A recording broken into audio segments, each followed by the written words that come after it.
the Prime Minister.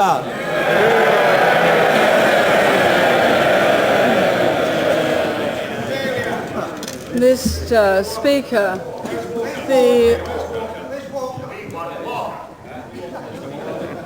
the right honourable gentleman has made what is for him an unusual speech. Yes. But I must say to him that I think he's no more credible when he makes a serious speech than when he makes one that is more light-hearted. He certainly mastered a veritable battery of statistics. Indeed, it seemed as if he made up for the absence of those statistics in every previous speech in history. But not one policy did he enunciate that would tackle unemployment at its root. That it would have reduced overmanning or would enable this nation to become more competitive, which we have to, if we're to get more jobs. Yes, he did indeed give a battery of statistics over the first 2 years. But has he forgotten his own 2 years, when from March 1974, it took just over 2 years to be on the way to the IMF because his government hadn't the guts to follow the right policies to put things right themselves. Yes, he mentioned places like Linwood. I was a member of the government that sent the factory to Linwood with the best of intentions, with all of the possible regional aids. That factory which went to Linwood made a loss in 18 out of the 19 years of its existence. And I say to him in all honesty, that could not possibly go on. He referred to the tragedy at Consett and Corby. But he was a member of a government that put off steel closures that should have been dealt with years before. His government refused to face reality in the steel industry. He pointed out that his government sustained the number of people in jobs. Is he suggesting that steel would have a better future or that British Leyland would have a better future? If we put back all of those people who have been made redundant, they'd have had no possible future at all. Nor would productivity ever have risen, and indeed, all of the prospect of future jobs would have disappeared forever. He referred to world recession, said we didn't seem to know there was on when we came back into power. As a matter of fact, the world recession really started with a sharp increase in oil prices, and OPEC was actually sitting 2 world recessions, one in 74, and perhaps the right honourable gentleman will remember, sharp increase in oil prices followed by a very considerable reduction in the real oil prices for the greater part of the lifetime of his government. Another extremely sharp increase in oil prices which took place when OPEC was sitting, when we were at the first economic summit in Tokyo. That was the beginning of the second world recession. And oil prices since then have risen by over 100%. And the fact is, yes, there is a world recession, but the fact is that the countries which were most efficient, the countries which had not got overmanning, the countries whose governments had faced realistically the economic problems before 1979, of course they ride the world recessions better. They are Germany, they are France, they are Japan. They are all the countries which followed the very policies which the right honourable gentleman's government rejected and which we are now trying to follow today.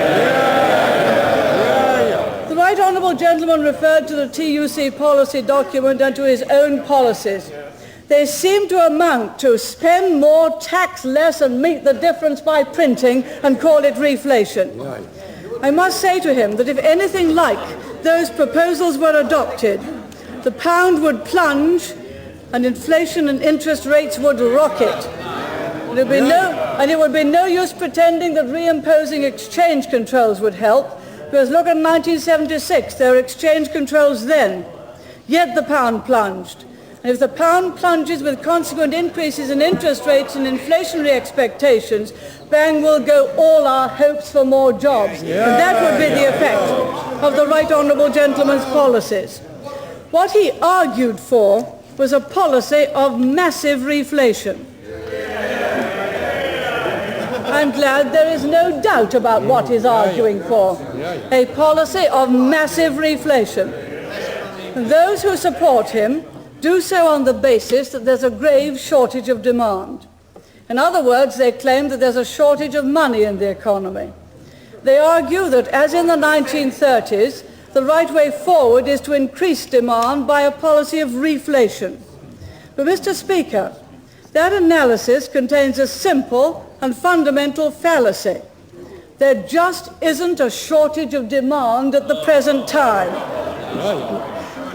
Well, look, for example, at the market for cars. Demand this year exists for 1.4 million cars.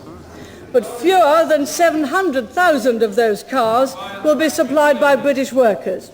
That's not a failure of the government to create demand. It's a failure of competitiveness in the factory to supply the goods. This year, Mr. Speaker, my right honourable friend, the Chancellor, has provided for an increase in the money supply of around 8%. This should translate into extra demand of some £15 billion. Now, in the 1930s, the situation was totally different. Prices were actually falling. There was indeed then a shortage of demand.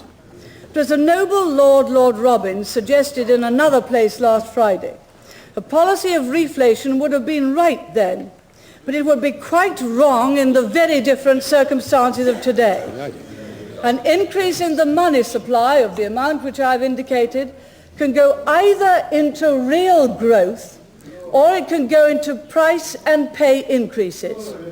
If there were no such increases, the growth in money supply that we are allowing for would permit 8% extra output. If pay and price increases were modest, there will still be room for some growth and for some new jobs.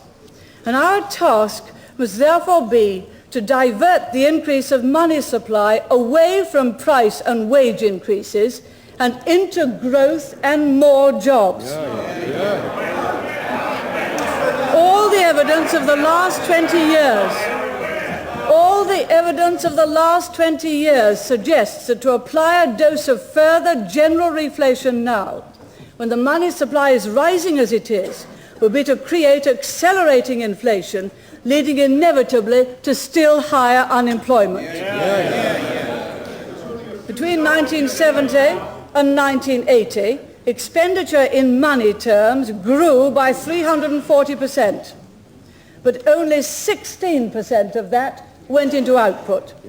And if we were to have a massive reflation now, more money would go not into rising growth, but into rising prices and ultimately into a falling number of jobs. So the right honourable gentleman's call for reflation bears no relation whatever to the basic problem of the British economy, which he's always refused to face, which is lack of competitiveness. Governments cannot spend their way to prescribed targets for output and employment. At a time of inflation, that cannot work.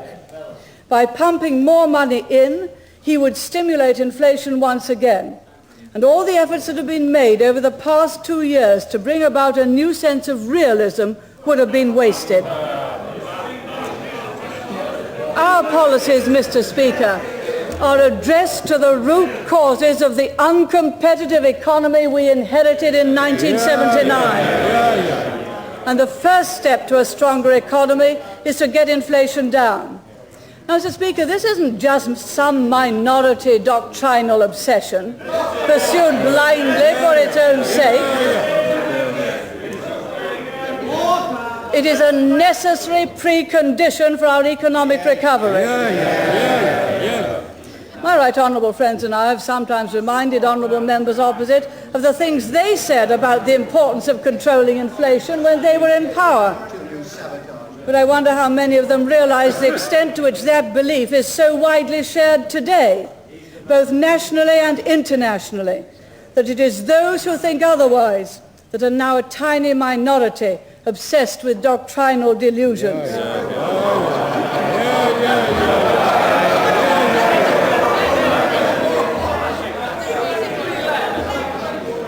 Let me remind honourable members, for instance, of this passage.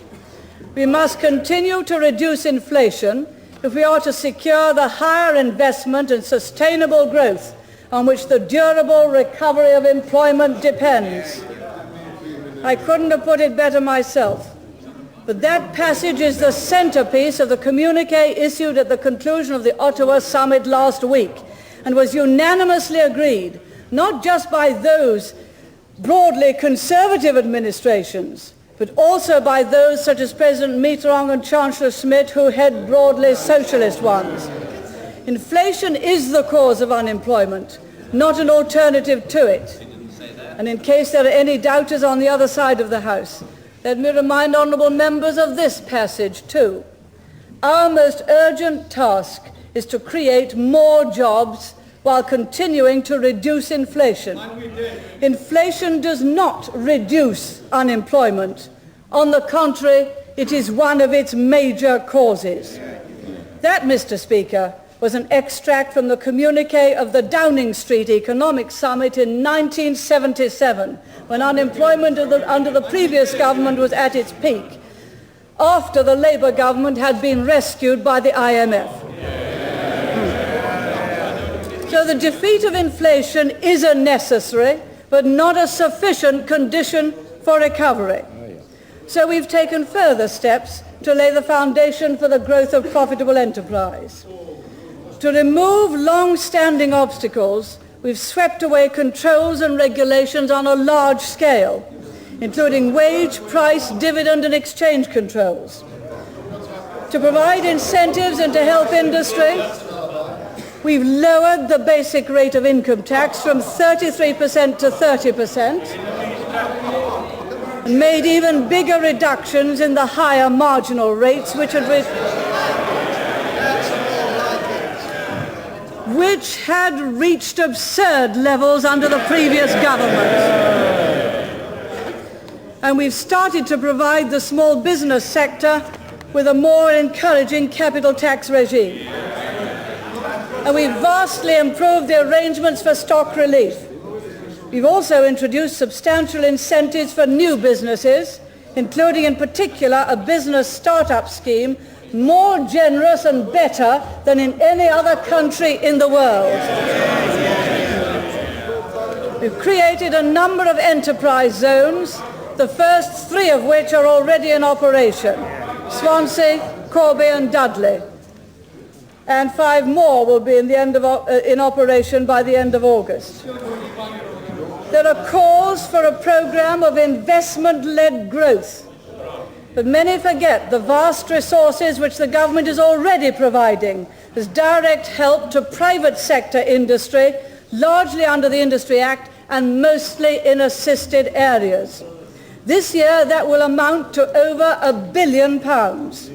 And twice as much as that is being provided to public sector industries such as British Leyland and British Steel Corporation. This is not to enable them to carry on as they were, but to help them carry out the necessary radical restructuring so that they too can eventually contribute to the recovery.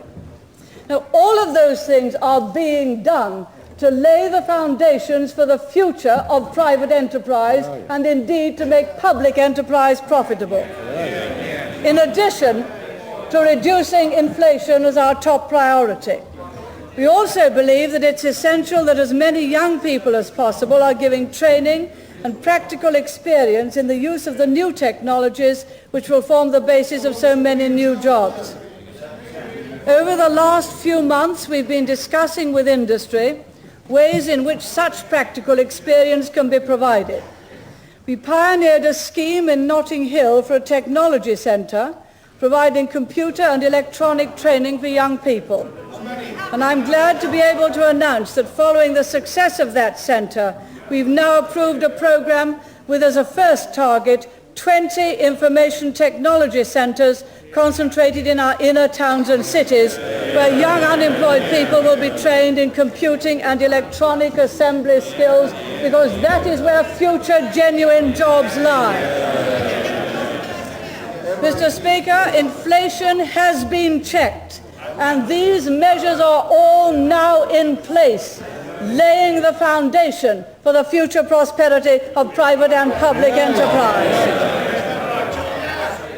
course they will take time fully to work through. But we are already seeing signs of success. And I propose to give some of them.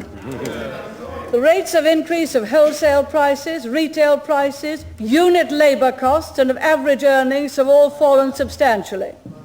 In most cases, pay settlements have adjusted quickly to the ability of the employer to pay. The rate of increase in unemployment has been steadily declining over the past few months. On a seasonally adjusted basis, the July increase in unemployment was the smallest since December 1979, and vacancies notified in July rose for the first time in 6 months and showed the largest increase for over 2 years. Order books in many industries are filling up again. Orders received in the first quarter of this year by British engineering industries alone were worth nearly 25% more in real terms than those received in the last quarter of 1980. Notice, honourable and right honourable gentlemen opposite don't cheer. That is good news. There are many encouraging signs of substantially improved productivity in manufacturing industry. The Bank of England Quarterly Bulletin records a 2.5% improvement in productivity in the first quarter of this year compared with the first quarter of last year. And as the right honourable gentleman is so devoted to the Financial Times, may I say that I was glad to see the industrial editor of that paper also describing the considerable gains in British productivity in an article last Friday. These productivity gains are not in just a few small and little-known firms. They've also been achieved in our major vehicle industries, in steel, in engineering, and in chemicals. Let me give a few examples. Plessy in Liverpool, almost doubling its sales per employee over 3 years, and plans to more than double again by 1990. Thorney MI in Manchester, achieving productivity gains of at least 8%. Talbot in Coventry, a 40% improvement in productivity over the past 2 years. Neptune Glenfield in Kilmarnock, 30% increase in productivity. And the Vice President of Ford Europe, referring to Britain, has said that middle management has switched from despair to enthusiasm to a degree that I cannot fault. These are practical achievements in productivity which will bring prosperity to this country, and in fact would not have taken place but for the policies being pursued by this government. Nor should we get improvements in our industry unless management once again was beginning to manage under the policies which we have pursued. We continue to be a very successful trading nation. Our exports are worth some 33% of GDP, a higher proportion than in any other industrial country. A sustained and favourable balance in overseas trade has been maintained in chemicals, mechanical engineering and building materials, and outstanding export performances have been recorded by such diverse industries as mining machinery, industrial engines and wallpaper. I will give way to the honourable gentleman. Marking the place. Marking the ready place. If it is so marvellous, and the Right Honourable Lady has referred to Liverpool, could she explain why we are continuing to have wholesale redundancies, closure of factories, one of which I've been to see the Minister this morning, and can she explain why her policy has been so successful with a massive increase of unemployment in the Merseyside area in the last period? Mr. Speaker, the honourable gentleman knows full well that those industries which have taken steps to put themselves in a competitive position are the industries which are our hope for more jobs for the future. The ones which I am enumerating have, and I would have thought that the honourable gentleman would hope that more industries would do that. Yes, there will be some continued redundancies. That reflects years and years of overmanning which previous Labour governments refused to tackle. And unless they are tackled, there would be no hope for rising prosperity in this country. The last Labour government ducked it, we are tackling it, and therein lies hope for the future. But more than that, new enterprises are being formed. The Economist this week confirms that entrepreneurs with marketable ideas are coming forward in large numbers and finding private sector finance to develop them. Only last month, the government introduced its own loan guarantee scheme to help small businesses. Already within a month, 180 loans have been guaranteed, many of them to new firms. On the question of investment, contrary to what is usually thought, the level of investment in plant and machinery, which is most closely connected to productivity, has shown a dramatic rise compared with 1975 and with 1978. In fact, the rise compared with 1975 is of the order of 30%. This is investment for the future, investment that will give increased productivity, investment that will enable Britain to compete. And we're also attracting major new foreign investment. For example, Hewlett-Packard of California announced a few days ago their plan for a second manufacturing base in the United Kingdom because we had, they said, now the best combination of financial, market and infrastructure provisions for their project. Large new investments in South Wales were recently announced by a Canadian telecommunication company and a Japanese television company. These are signs of success that are working through already. Of course, honourable members opposite don't like them. They are signs that the policy is working even in advance of an upturn in the world economy.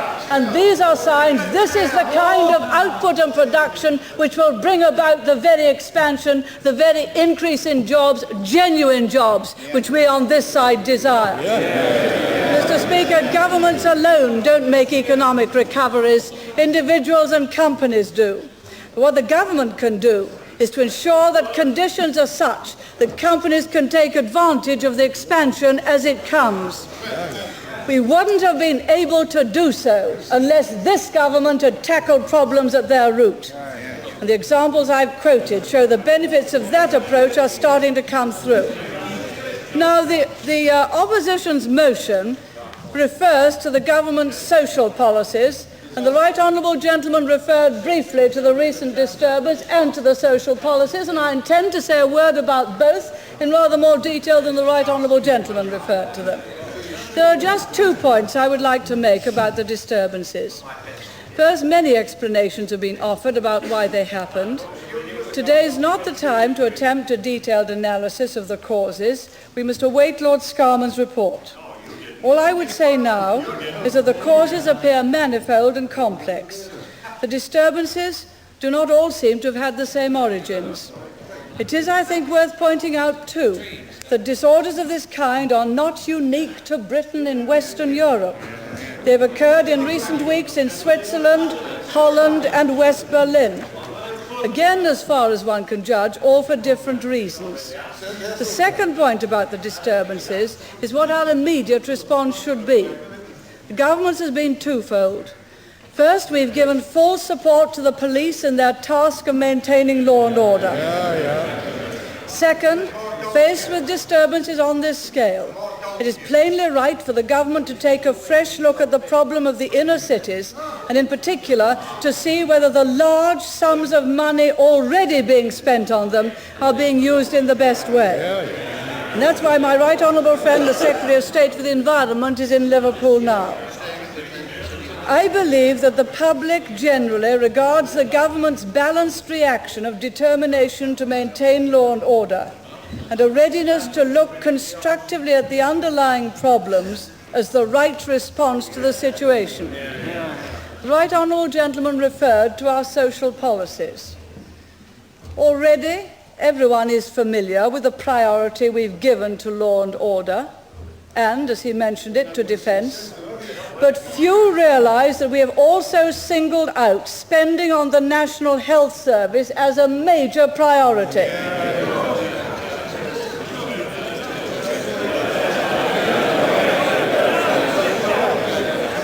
As a major priority.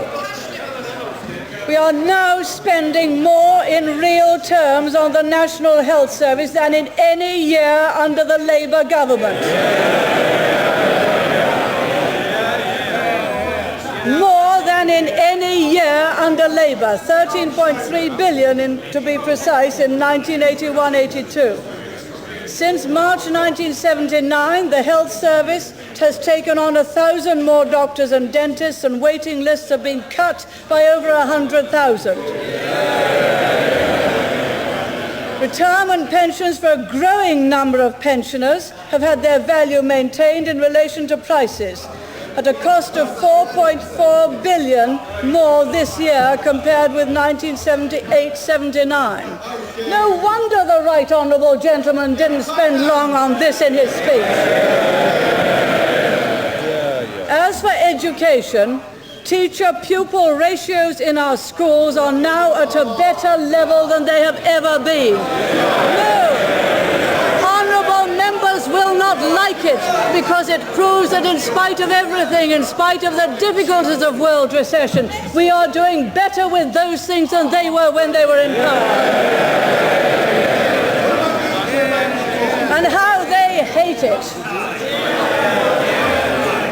Mr. Speaker, these are only a few examples of the policies of this government, of ensuring that priority is given to looking after the elderly, the young and the sick, those least able to look after themselves. Mr. Speaker, I've outlined the government's long-term strategy for solving our long-standing problems. Quite right, quite right. But the Honourable Gentleman doesn't have to wait to hear it if he doesn't wish to do so quietly. But during the transition, we have to redouble our efforts to ease the burden of hardship caused by unemployment. Mr. Speaker,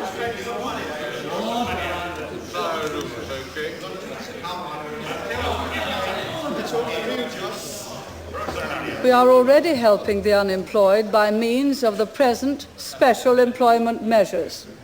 They currently help over 800,000 people at a cost of £1 billion this year. We intend to develop these programs, not only to help people through a difficult time, but to do so wherever possible in a way which will provide lasting benefit to the economy. We must do this both for young people and for some of those who are older but who are without jobs. I will start by setting out our proposals to help young people. First, there is evidence from many areas of an increase in applications to stay on in school or college. It's good when young people choose to follow educational courses, many of a vocational nature, in many cases to obtain qualifications that will help them to get and keep jobs. An additional £60 million in 1982-83 will accordingly be provided for this purpose. As a result, we hope that as many as 50,000 more young people will stay on in school or college. Second, we are providing an extra £10 million this year and £11 million next for the support of longer-term skilled training of young people. This was announced last week. Third, we must continue to provide for those who leave school but fail to find work. I reaffirm the undertakings announced by my right honourable friend, the Secretary of State for Employment last November, that all unemployed school leavers should this year be offered a place on the Youth Opportunities Programme by Christmas, and that we should try this year to offer a place within 3 months to other young people who have been unemployed for 3 months. These objectives will require an extra 110,000 places on the Youth Opportunities Programme this year, above the 440,000 originally planned. My right honourable friend has informed the Manpower Services Commission today that the necessary resources for this will be provided. I will give the figures all at the end, both gross and net. I am aware that there have been criticisms of the Youth Opportunities Programme, not least from some of the young people who've taken part in it. Indeed, my right honourable friend, the Environment Secretary, has already heard some of them from the young people of Liverpool. They felt that the work they were being asked to undertake was of a cosmetic nature, whereas they wanted positively to work for a business or to feel they were receiving effective training. Although I believe that in terms of the demands made upon it, the Youth Opportunities Programme has done a very good job indeed, we must now look at it more closely to see that the experience provided is satisfying to the youngsters themselves, and that it gives the community which provides the resources the best possible value for money. We're therefore not only looking at the programme to see how it can be improved, but we're giving further consideration to the provision of a better training scheme for the young, which would eventually replace the existing programme. Our aim is to reach the position where all young people, on leaving school, either move into further education, find a job, or are given the chance of vocational training or community service. We want to help the individual and to strengthen our economy by having a better trained workforce. A statement will of course be made when, after consultations, we've reached our conclusions. In the meantime, may I finish the end of this section? There's a lot more to come. In the meantime, I confirm that the existing guarantees under the Youth Opportunities Programme will be honoured next year as well as this, and that we shall continue to improve the quality of the programme. I give way to the Honourable. But isn't the assurance which the Prime Minister has just given the same assurance which the Secretary of State has given on two previous occasions when he said that the position was deteriorating and that the government was earnestly looking at that moment at the very issue which she's now announcing? The consultations have been taking place over the last 18 months. All we needed was a decision, and that is the decision which the Cabinet has now found. Well, we have not indeed had consultations over 18 months. There was a document issued, a new training initiative. The Honourable Gentleman is correct in saying that we have given assurances that the guarantees would be honoured. We are in fact now finding the resources to ensure that they are honoured. And I must point out that those guarantees are very much better than were given by the previous Labour government. Both in those who have left school getting some kind of work experience by Christmas, and in those who have been out of a job for 3 months also having the chance to have some work experience. Fourth, the government believes that more needs to be done to help school leavers into jobs. Because the wages of young people are often too high in relation to those of experienced adults, employers can't afford to take them on, even though it's clear that many employers would like to help. This situation has come about because of unrealistic pay bargaining over the years. It contrasts vividly with the situation in Germany, where the wages of young people are much lower relative to those of adults, and where consequently they have less youth unemployment. In future, if we are to get more jobs for young people, which is what the government wants, trade unions and employers will have to take this factor into account in their bargaining. The government, for its part, has decided to provide some encouragement to employers to take on more young people at realistic wage levels. We propose to introduce a new scheme under which employers will be offered a weekly payment of £15 for all young employees under the age of 18, provided they are in their first year of work and provided their earnings are below £40 per week. Full details of the scheme will be announced shortly with a view to its introduction early in 1982. It is expected to cost about £60 million in a full year. I now turn to the job release scheme. Exceptionally large numbers of people will be reaching normal retirement age in the mid-1980s. By bringing forward that peak of retirements, we can release jobs so that they may be taken by people who are at present unemployed. Our fifth proposal, therefore, is to lower the age for the job release scheme until March 1984 from 64 to 63 this November.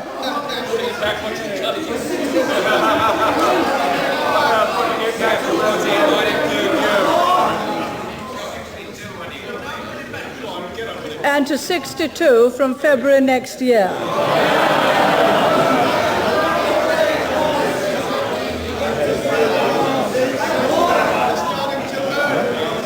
This will cost about £150 million in a full year.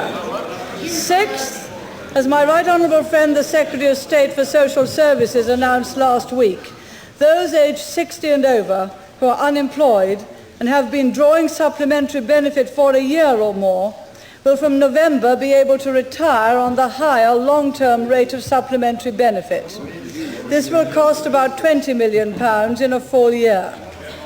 Finally, I believe that we should immediately develop further opportunities for voluntary service for unemployed people of all ages.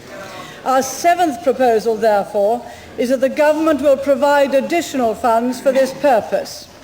We will provide a further £4 million for the remainder of this year and £8 million in 1982-83 for voluntary work in connection with the Community Enterprise Programme.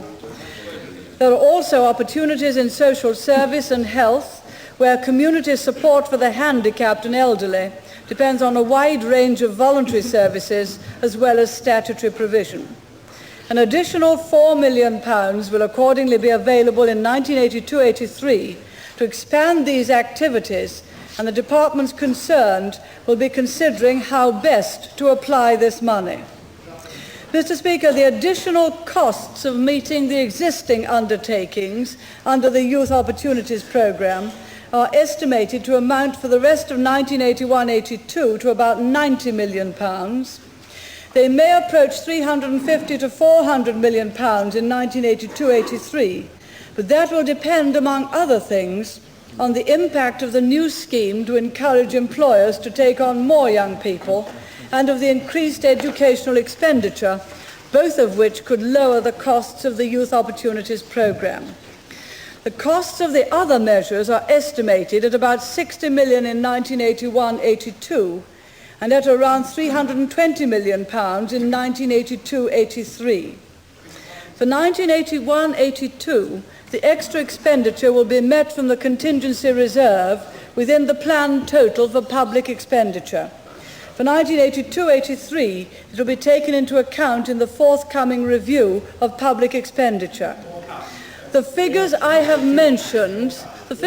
mentioned are gross costs, which will partly be offset by lower expenditure on social security benefits and higher tax receipts and by support from the European Social Fund.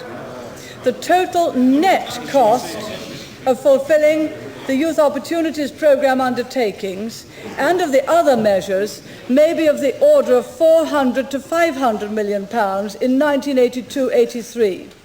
These extra costs will have to be accommodated within the general framework of the government's medium-term financial strategy. Mr. Speaker, we all feel concern for those who are unemployed, but concern is not enough. Nor is it enough to find means of relieving the effects. If the Right Honourable Lady has reached the end of the package, could I put this to her? Whilst, of course, we welcome any U-turns that are involved in this package, some of us remember the fierce debates we had in the House when the Right Honourable Gentleman was attacking the job release scheme and raising the age limit to the 64, and we can remember those, and we can remember several of the other debates. So some of the proposals represent a U-turn by the government, and we congratulate the government upon them. But when the Right Honourable Lady says that these questions are subject to consultation, will she agree that those consultations will involve full consultations with the Manpower Services Commission, because many of us will regard this package as a derisory package to deal with such a major problem? With regard to the first point that the Right Honourable Gentleman made, the Right Honourable Gentleman brought down, I speak from recollection, the age for the job release scheme down to 62 for 1 month before the general election. Not therefore in a position to speak about it. 1 month. 1 month. With regard to the Manpower Services Commission, the Youth Opportunities Programme is of course run by the Manpower Services Commission. Any changes made within it will of course be the subject of consultation with the Manpower Services Commission, and I believe that I made that clear.